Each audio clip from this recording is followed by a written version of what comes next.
Good morning. It's Lana from the Schoolhouse for Art. Welcome to another Schoolhouse conversation. This morning I'm really looking forward to having a conversation with the fabulous Alan Clarke. He is a sculptor and artist. He specifically, his art specifically is around the human anatomy. His understanding of it is amazing. His life drawings are spectacular, and then he does the most stunning illustrations as well. I'm really looking forward to this conversation this morning. I think it's going to be a really interesting one. We weren't sure if it was going to go ahead because of all the snow and weather glitches, but I think Alan's going to be able to join us down the road in Rathdrum, if I'm right. So let me see. There we are. Hello. Oh, great, Alan.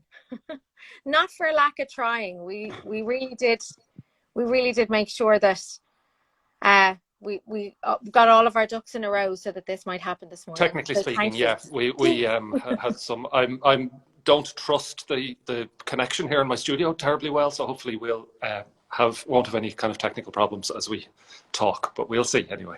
Yeah, and actually I've realized as well, we spend so much effort on the technical side. The content is just gonna, we'll see what comes from our chat today. We spend Ask me anything. Yeah, okay. Well, I guess how would you describe what you do and the art that you do? You don't give much away on your website or anything, how you got into it, how you became to do what you do. So I'd love to hear that. I have been a professional artist since 2001, but my practice was a kind of purely two-dimensional, I suppose you would say, up until quite recently when I abruptly became a sculptor. And I say abruptly because I can actually almost tell you the day it happened. I've been sculpting since 2018. And it has, I suppose, it's only 5 years ago. It seems like longer than that, but it has really gathered momentum in a way that my drawn work never really did. But I mean, I became a sculptor abruptly, but it didn't really come out of nowhere. I've been laying the groundwork, I suppose, for a long time before that. I'd been drawing professionally. Yeah. And did you have an interest in like, did you kind of seek to become a sculptor, or did you? No, I'll tell you how it happened. I spent a couple of months working in as a model maker, making props for a science fiction film down in Limerick with my brother, and it was very intense work over quite a short period of time. And at the end of it, we decided we'd go on a little holiday, and we went off to Barcelona for like 10 days or something like that, just for a break. And while we were there, he booked us in to do a portrait sculpture course in the Barcelona Academy of Art. It was just like 5 afternoons, and it was nothing more than like an activity holiday. It was kind of to keep us out of the bars for a couple of hours, basically, but it changed my life. Wow. It totally sent my career off in another direction, and it happened like very, very organically, totally by accident. I didn't sort of set out to become a sculptor or anything like that. It just happened, these things. I think sometimes the best things do just happen accidentally, Well, but I guess your understanding of the human anatomy and how the form works must have lent well to your success with your sculpture work, but then also the tactile aspect of working three-dimensionally and working with a clay or yeah, whatever I think when I say I became a sculptor very suddenly, the moving into working in the third dimension happened very suddenly. But the matter of understanding form and understanding, as you say, things like anatomy and how to render form, I'd been doing that for like 20 years at that stage. Yeah. And I've been like I teach life drawing. I had investigated that very, very thoroughly. So there was quite a good foundation there to move. And then when I did sort of move into sculpture, it was really largely a matter of figuring out the technical side of it, like figuring out how the materials work and figuring out how to build armatures and molds and all that kind of stuff. And actually, I'd even had some experience in that as well because of doing a little bit of work in the film industry, and with my brother, like he's involved in that field, and there's a bit of crossover, like, so that aspect of it didn't really come out of nowhere either, like. Yeah. Am I right? You have quite an artistic family, or you're all very skilled. Yes, it was kind of inevitable, I suppose, that I would become an artist. It's certainly in the genes. Um, my father is a like a silversmith. He's a master silversmith. And my mother came through art school as well. She started out as a painter, but moved into fashion design then subsequently. So um, despite their best efforts, I ended up becoming an artist as well. Oh, well, and do you have a preference, like, because you still do a lot of drawing? I know you have an exhibition coming up in the United Arts Club, which is Yes. a draw of your drawing An exhibition work. of drawing, actually. Yeah, there'll be no sculpture Yeah. in it, or at least not as it stands at the moment. There won't be any. It's quite a small venue, so it wouldn't actually be suitable for showing sculpture because there isn't space. Sculpture needs to be viewed in the round. There isn't space for that. So it will be an exhibition of drawing. Okay. I don't really make a huge distinction between sculpture and drawing. Sculpture is drawing, like figurative, observation-led sculpture is drawing. It's just drawing taken into the third dimension. Wow. A lot of the considerations and judgments and the way of thinking is kind of the same. It's just that you're doing it with an added dimension. And is that how you sort of grew your technique as well, by having that understanding that really you're just doing the same thing but in a different dimension? Yeah, I suppose I've heard it described that painting and drawing is an illusion and sculpture is a science. And I mean, that largely holds true, I think, because when you paint or draw, you're creating the illusion of a three-dimensional subject on a flat surface. Whereas when you sculpt, you're creating a replica or a representation of a three-dimensional subject, also in 3 dimensions. So like a painting or a drawing has to work from one point of view, a sculpture has to work from every point of view. So there's a lot more considerations as regards, I suppose, composition and things like that in sculpting that are kind of, they're technical largely, like. Yeah, it's a really interesting way of looking at it. I can see someone has kind of agreed with that statement on our chat. I just saw that Yeah. a comment there. That's Ellen Christensen. She's a sculptor who I admire a lot, based over in England. So it's very nice that hello, Ellen. It's nice that she's watching. And if people don't draw, if they can't draw, do you feel that they can't sculpt as well? Do you feel that they need to go hand in hand? They do need to go hand in hand. Yeah, totally, they do. When workshops and things, people come to my workshops and they're like, "Oh, I how do I practice this? I haven't got the space to do sculpture at home." And I'm like, "Draw. That's how you practice it." You figure out you answer a lot of the questions that you need to answer in sculpture by drawing.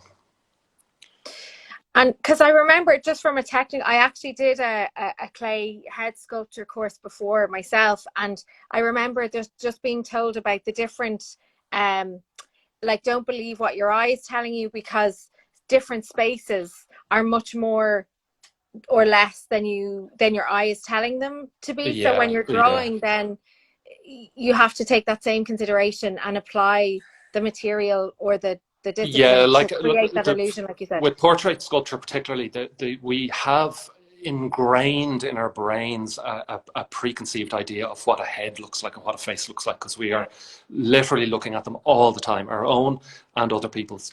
But in actual fact, many in fact of the preconceptions that we have are a little bit incorrect. They're colored in certain ways by certain other factors, if you know what I mean, rather than just by pure observation. And when you're sculpting from observation, like, you really have to just trust what you see, not what's already kind of ingrained in your head, Yes, exactly. And so then that background, like that information then that you have from a biological, like, the anatomy and the shape, you have that sort of definite answer. sorry, my child is on a snow day today, and I've asked that he doesn't have a chat with me. Just give us 1 second, love. I'll be with you in 1 second. There's a tiny drizzle of snow here, and I know. yeah, they've closed the school. So Yeah. so aside of our technical difficulties, we have I have a little kid here being very patient. Weather related difficulties as well. Weather related, exactly. Family. So, and do you have a different approach then, or do you have, you know, when you're approaching your art, do you sort of get drawn towards doing drawing or illustration, or do you have sculpture work? Do you kind of focus and then you change focus, or do you dip in and out of each discipline? How does it go? I dip in and out, actually. As I was saying, they overlap an awful lot, but I dip in and out. At the like for the last couple of years, it's been mostly sculpture, but that's kind of happened organically. It's not something I've planned. I kind of don't really plan these things. I kind of just let them happen, you know. I kind of the practice will kind of find its own way, if you know what I mean. I plan things kind of in the short term. Like, for example, I have this exhibition coming up, and then immediately after the exhibition, I have a set of book illustrations to do, so they'll be drawn as well. I have 1 or 2 sculpture commissions on the go, and they'll happen around that time as well. So there's a mixture of things, but it's not. There isn't a sort of a master plan that stretches off decades into the future, you know. Yeah, I think that kind of happens with being an artist as well, that you take what's, you know, as things come to you as well. You're saying, okay, well, this is what we're going to go with now, and you know, I know you have your workshop with us then as well, which is sold out, but you know, sold out. We've a 5-day masterclass with you. I know there's we're jam packed for that. Yeah. So we're really looking forward to having you for that. What's the kind of theme of your exhibition, or is it just a variety of different drawings that you've worked on? No, I have a theme. I'm reluctant to say this out loud in public, but the theme is a little bit contrived. And I've dreamt up the theme kind of after the fact, if you know what I mean, because I have a collection of drawings and ideas, and I needed to sort of tie them together in some way, make it look like a kind of cohesive collection. So I have shoehorned the theme in after the fact a little bit. But I'm sure a lot of artists can completely appreciate. I just do that all the time, but just don't admit it, if you know what I mean. Like, it's the idea, the notion that there's some sort of grand glittering concept at the beginning, and then everything sort of falls into place after that. It often works the other way around. So. But exactly. you don't get people admitting it. Yeah, well, thanks for your honesty. I know that there's lots of people nodding and agreeing right now. So to remind people, that exhibition is on in the United Arts Club later opens on the 20th of April. So it's Thursday evening, the 20th of April, and it runs for about 3 weeks. Great. And are you all set for that? Have you done? I'm far from all set. By the 20th of April, I will be all set. Okay, there's nothing like a deadline. Nothing like a deadline. Yeah, exactly. And I know you're in your studio at the moment. It would be great if we could take a little look around, if you're happy to show us. Yeah, absolutely. I'll give you a little tour now. As I was saying, the connection isn't great here, so just let me know if the signal breaks up at all. But I'll do a little kind of walk around, and you can see. So I'll just go down the back here first. You can see up on the shelves here are just a collection of portraits, mostly, that I have done. I don't know if you can really see them. And are they all with the same plinths and stands, or do you have different approach? I can see different bases for all of them. Do you have a different? There's a kind of a big variety of things here, because some of these are commissioned works, some of them are just projects I've done myself. Some of these are actually these are molds. This one and this one are just molds for sculptures. Some of them are bronze, some of them are in plaster. Wow. So there's quite a large variety of things that you might even recognize some of those people. That's Francis Ducey there. You might know him. He's one of the models. Very well-known face around Dublin. Yes. These all of these here are actually sculptures that were done by students of mine at workshops. Cool. So they are awaiting, they will be hollowed out now before too long and fired. So that's what they're waiting for. They're just slowly drying out. And the students will get the work back.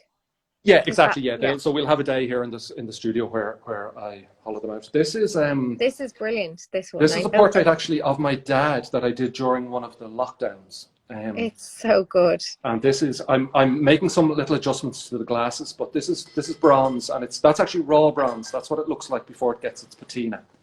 So I did that a year or two ago, and it's actually been sitting in the foundry for the last while. So I'm just kind of finishing it off now. That's it's your how you look to defy gravity with the placement of your portrait is stunning. Yeah. I'll talk about that in a second, actually, because I have another one like that now. The bronze is very heavy, and it's nice to make it look a little bit lighter if possible. Yes. Wow. This is another sculpture. This was a large 2-figure sculpture that I smashed up, believe it or not. And this was just one of the remaining fragments that I thought was kind of interesting, so I kept it. That's stunning.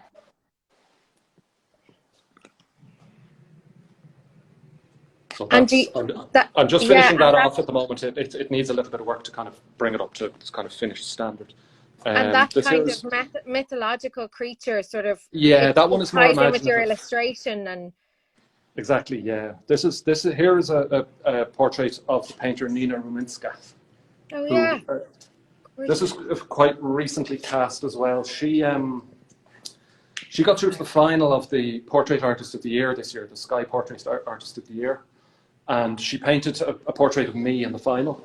And in return, she sat for me and I did a sculpture of her. So that's... Oh, that's stunning. That's so beautiful. This is another one that I've kind of attached, yes, as you can see, as delicately as possible at the bottom there. So try and make the bronze look a little bit lighter than it actually is. You know, bronze is very heavy. It's a beautiful technique. It does add this whole other. Yeah, it's a matter of getting the sculptures quite carefully balanced in order for that to work. I'll just take you upstairs. I've some stuff up here that I'm actually working on at the moment, so I can show you. Great. I just had a question while you're walking up the stairs. Jen Donnery asked to hear your thoughts on exhibiting drawings and your preferred way to display them. Do you have any kind of tips there on how you display your drawings? The drawings that I'm going to be exhibiting at this exhibition are black and white pen and ink drawings, so they will be framed in simple black frames with probably a double mount with white over black. Lovely. So quite simple and straightforward, but it's hard to know. Like every piece kind of has to be taken on its own merits with regards to framing. It's hard to give a broad answer with regards to that sort of thing, I think. Yeah.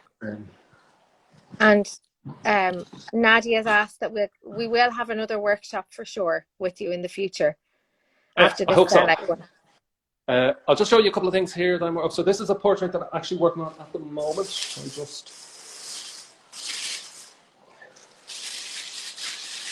Wow.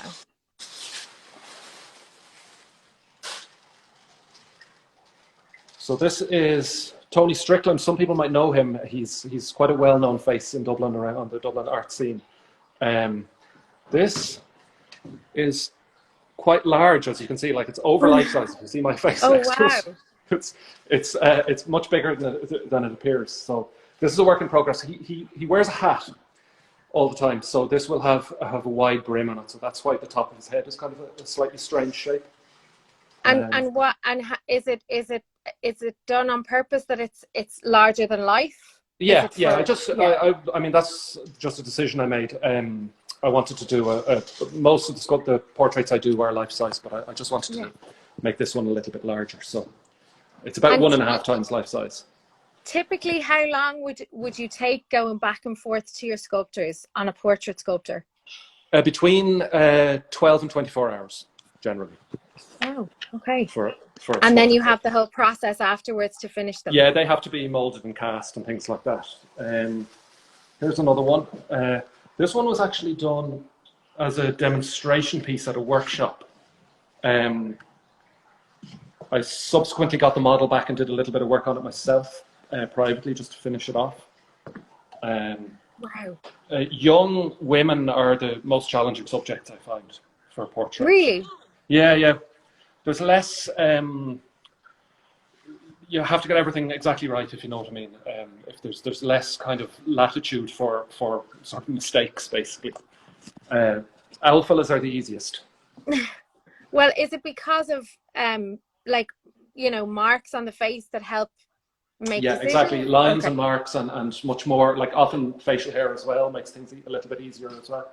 Okay. Um, this was a sculpture.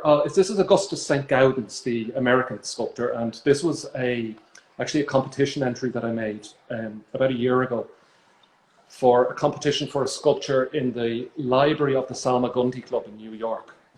Now, this wasn't mine, didn't win. I kind of didn't expect it to. They were looking for something much more traditional, but he was a really interesting subject to do. Like, absolutely brilliant face. Yeah, it's stunning. But even how it's almost triangular Yeah, on the. he's standing kind of. He's standing on his beard. It's brilliant. So, It people um, like, you can see how passionate you are about what you do, and that the enjoyment that you get from it. I do, You yeah, know. yeah, very much so. I have a couple more kind of bits and pieces here. I don't know if you really can see any of those. These are some. Uh, I think we're losing the connection a little bit back Fire. there. So they'll go in the kiln before too long. Wow. So that's it. Tour over. I'm going to go back downstairs so I can sit down and we can continue chatting. Yeah, you got your steps in. I think even that you get like the life into the eyes of your sculpture work. It's an amazing skill. The one of that model resting on the plank, you could almost it was you could almost see her gaze. Yeah, it's a tricky one actually, that because when I do the portrait workshops, one of the questions is always, how do you do eyes? Like, what's the best way of doing eyes? And there's actually no kind of silver bullet for it. Like, there's no simple answer. Again, it's one of those ones where each subject has to be taken on their own merit. Like, it's each a different way of handling it will be appropriate each time. But getting the eyes right makes a huge difference in terms of just making sculptures look alive, I suppose. Yeah, yeah. I think everyone is writing in, and how much admiration they have for the work that you're doing. Oh, well, thank you very much. And do you think, because there was a question earlier on about burnout, the fact that you're working so kind of across so many different things, and seem to be producing quite a lot of work, do you have burnout, or do you find that you move from one thing to another to continue a momentum? Yeah, variety certainly helps. There's no doubt about that. Like having like a variety of things to work on. I was actually asked by a student in NCAD who's doing something for her thesis about creative block recently, and she was interviewing me about it, and I hadn't really thought about it that much. But she was one of the things that I said to her, I remember, was that if you have a practice that kind of evolves from one thing to the next, rather than being a series of self-contained projects, you're less likely, I think, to suffer from creative block or burnout or any of that kind of thing. It's more of a flow, rather than just like sort of intensely kind of working on something and then, oh my God, that's over, and then intensely starting the next thing. Like, it just kind of a flow through things is a much better approach to things. And I think it also delivers a kind of maybe a truer expression of your artistic intent, let's say, because it's a kind of a more gradual and more organic kind of a way of working, I think. And if you find that you were under pressure to get, I think sometimes deadlines can make people feel under pressure to finish something, and then that sort of creates the block in itself. Deadlines are a double-edged sword, because they can cause problems. They can cause things to be rushed. There's no doubt about that. But also, like, making a piece of art is a series of decisions, thousands and thousands and thousands of decisions, one after another, that you have to make. And sometimes we can indulge ourselves a little bit as regards how long we take to make those decisions. Okay. Whereas when you've got a deadline, you make them much faster. And sometimes you actually make them much more intuitively as well. So having a little bit of time pressure actually forces you into working in a way that's more intuitive, and less kind of less prone to overthinking and things like that. Yeah. So yeah, deadlines are a double-edged sword. Like too much pressure is not going to be good, but certainly a little bit can be productive. Can be a positive thing. I think there's people that I've seen who've joined who will be meeting you for the 5-day masterclass you have with us. So you're doing a full body, a full figure with drapery. With drapery, yeah.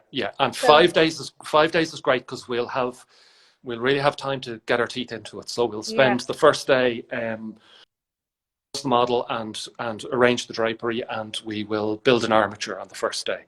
And then we'll spend the 4 days after that modeling the figure and the drapery and finishing it, basically design, finishing, surface finish, how to handle the materials, all that sort of thing. So it'll be a really good. I'm really looking forward to it. It'll be a great opportunity, and it's nice that it's the full 5 days that we have time to really go through the process in depth and really do it properly. It'll be great. Yeah, we're really looking forward to having you. And I know that there's already a waiting list for us to do it again. So I promise for those people who are waiting, I will lock you in, Alan, for another few days. Yeah. But for those that are joining us on the 3rd to the, is it the 3rd? 3rd to the 7th, I think, of April. Yeah. We look forward to seeing them. Yeah. Alan, thanks so much for your time. I feel like the connection is starting to drop. Oh, is it? Okay. Yeah. A little bit. Yeah. But I think I'm delighted to have had that chat this morning. There were so many people that got so much excitement out of seeing your work and how you do what you do. So I really appreciate you coming on and taking the time to have the chat with us this morning. Not at all. And for running the workshop with us later on. So we'll keep in touch. Yeah, brilliant. Thank you very much. And I'm looking forward to the 3rd. I can't wait to get this workshop started. So hello to everyone who thank you everyone for joining this conversation this morning. Yeah. And I'm looking forward to seeing everyone on the 3rd who's participating in the workshop. Brilliant. Thank you so much. All right. Thanks, Alan. I'll chat to you soon. Thanks everyone for joining. Bye-bye. See you next week. Bye-bye. Bye-bye.